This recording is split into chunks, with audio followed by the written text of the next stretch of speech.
Everybody's got smiles in the room on right now, right? No, I didn't have to do anything crazy. All I did was what?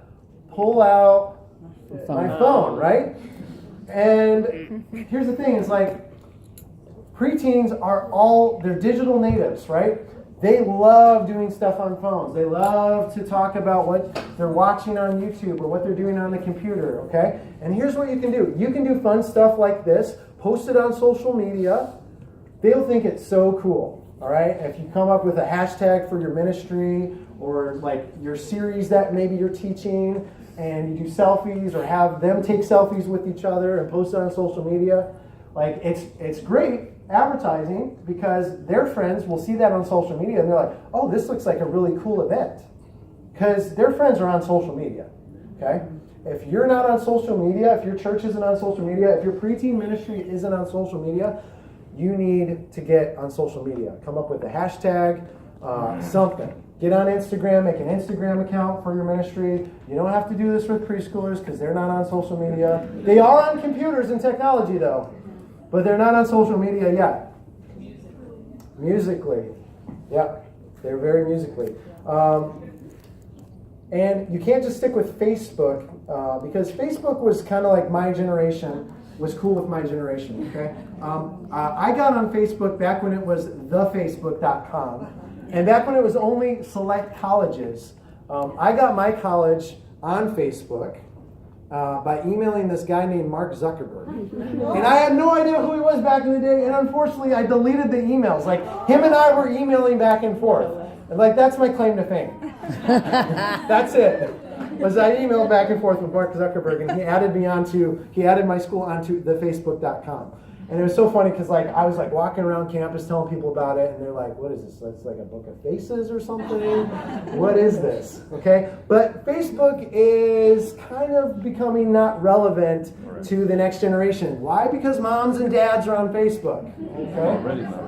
They're on Instagram, they're on Snapchat, they're on Twitter, okay? So have a social media presence for your preteen ministry. Okay, next is, how are you currently engaging with parents? Okay, number one, are parents telling you how their week at home went, good, bad, or ugly? Is there an opportunity for them to talk and give you feedback? Are they connected with your small group leaders where they're able to have this kind of conversation? Real quick, do you have a guideline, like even with your own family, when to let kids on social media? Ooh, that is a good question.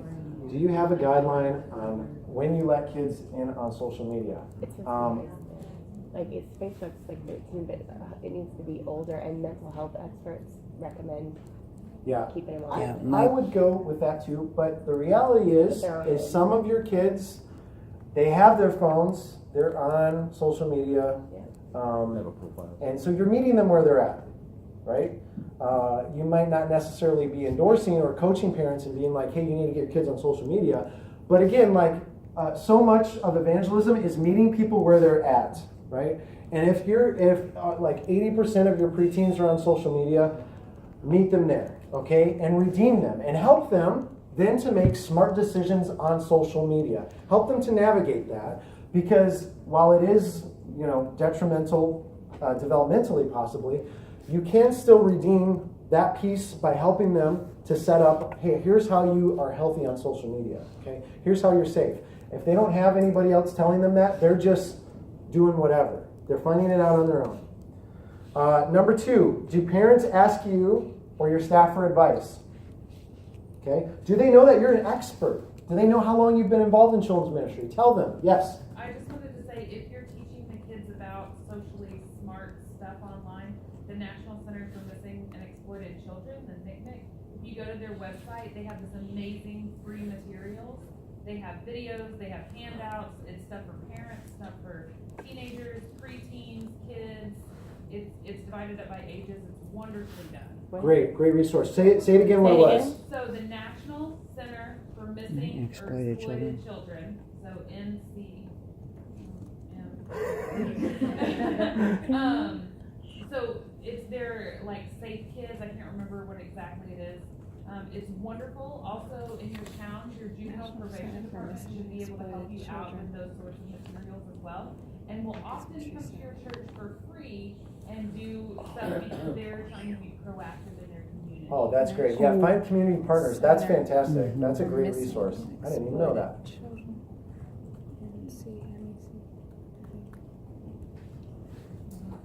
Number 3 is, are they bringing family friends?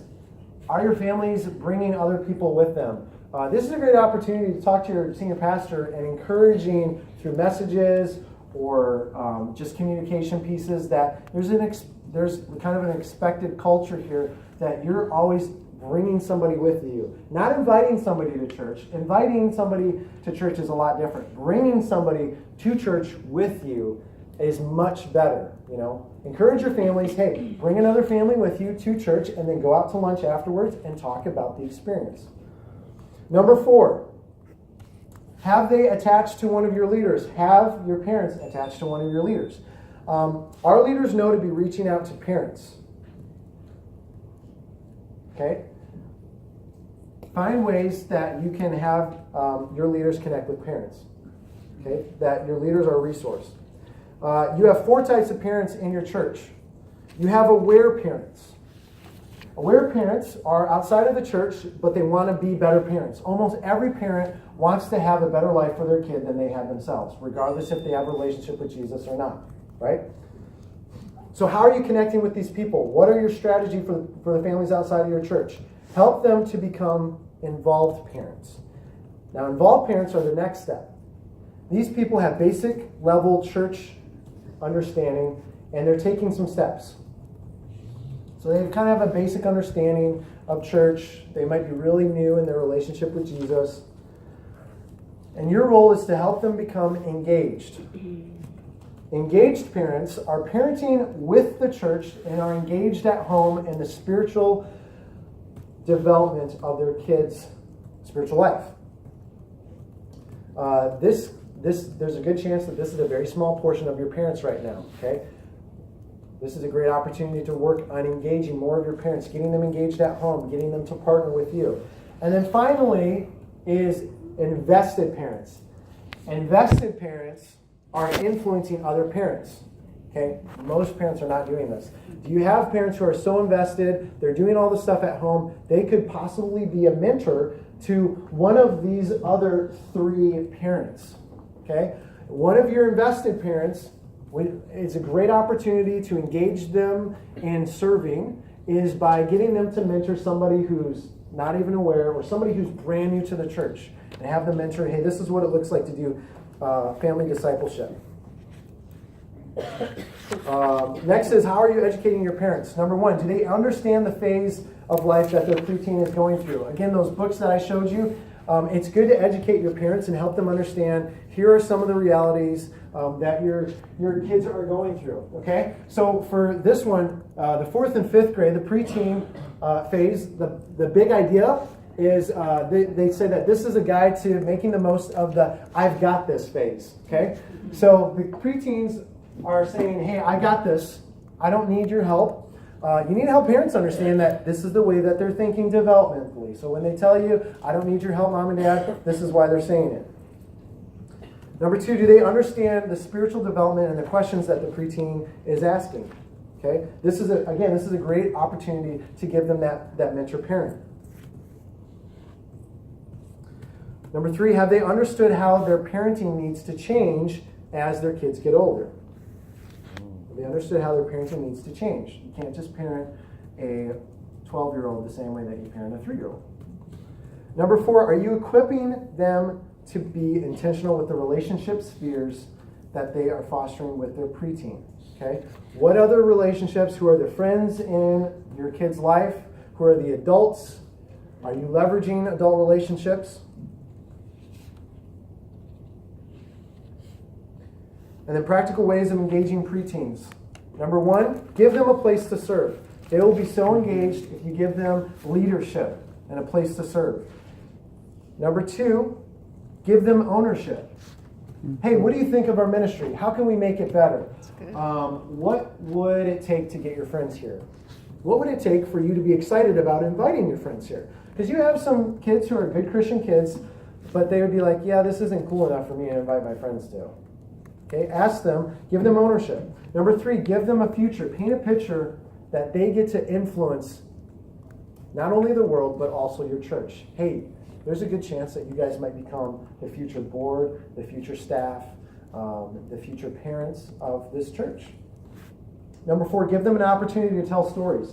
When you give them stuff to work on at home, when you give them an application piece, when you give them a service project, encourage them to tell stories. They might not tell stories right away, but if you get into a regular practice of inviting them to tell stories, they're eventually going to start talking about it. Okay, this is something that's part of our culture, that's expected. Number 5, pass them off well. Pass them off to middle school really well. Find partnerships. Find partnerships.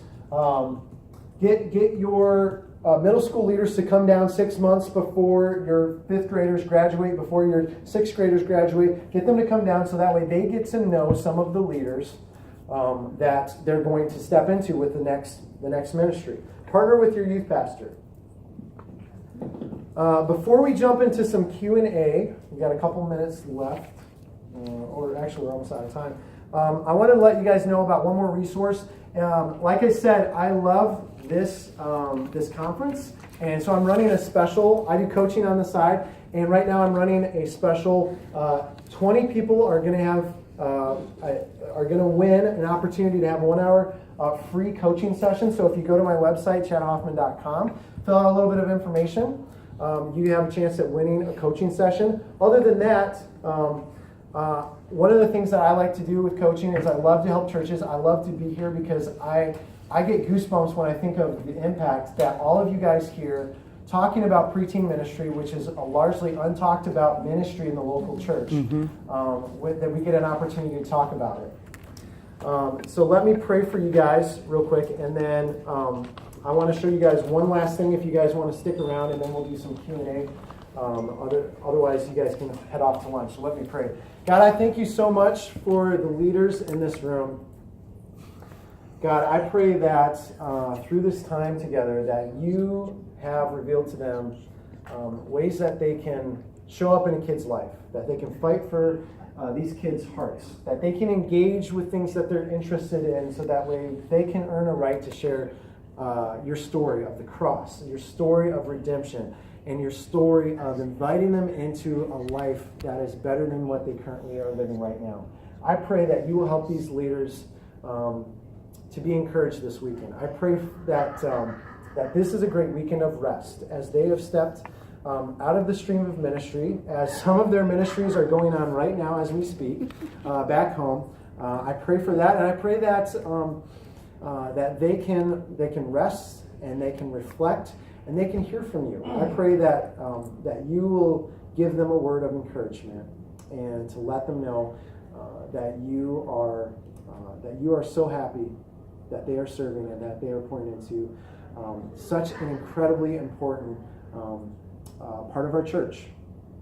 So Jesus, would you take what we've learned, would you help these leaders to apply it in ways that they can actually make a difference, that your kingdom will be advanced. God, would you advance the borders of your kingdom through the work that we get to do. We thank you that we get to co-labor with you in this incredible work. And I pray that you will bless these leaders, and we'll give you all the praise, honor, and glory for all the amazing things that you do. In Jesus' name, and everybody said, Amen. All right. One last thing that I wanted to show you guys. And don't forget, at the back of that sheet is my Make It Happen Monday. Whose favorite day of the week is Monday? Monday is my 7th favorite day of the week. Whose favorite? It's your favorite day of the week? You are a saint.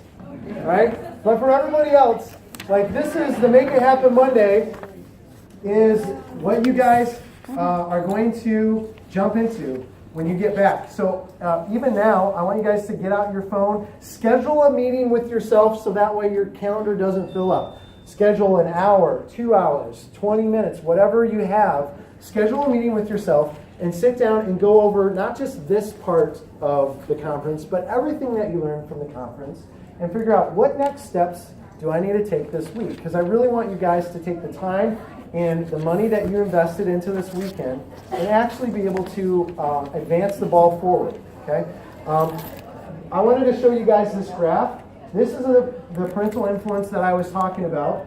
This is the 12 hours that you have from the embrace phase, which is 4 and under. And then over here is the 2 hours that you get. It's the mobilized phase, which is 9th through 12th grade and beyond.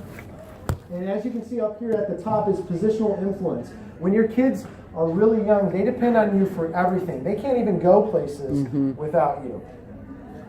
And as they get older, as they get more and more autonomy, they depend on you less and less positionally as parents. Okay?